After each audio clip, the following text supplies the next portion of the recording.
Pakistan T20 world cup में Australia के खिलाफ सेमीफाइनल कैसे हारा? साबिक बैटिंग कंसल्टेंट मैथ्यू हेडन की रिपोर्ट सामने आ गई। शिकस्त की वजह खिलाड़ियों का प्रेशर में आना और फील्डिंग की गलतियों को करार दिया गया। रिपोर्ट में वर्ल्ड कप में पाकिस्तानी टीम की मजमूई कारकर्दगी को सराहा गया। कहा, खिलाड़ियों के फोकस से मुतासिर हुआ हूं। पाकिस्तानी टीम में एक दो नहीं, कई मैच विनर्स हैं।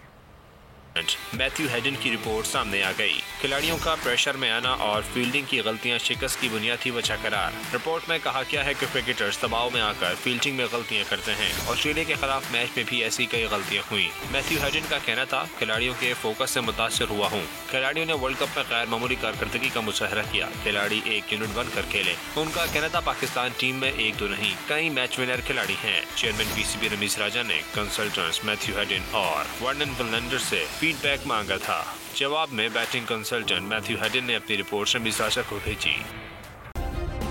सब्सक्राइब करें और बेल दबाएं ताकि कोई खबर रह न जाए।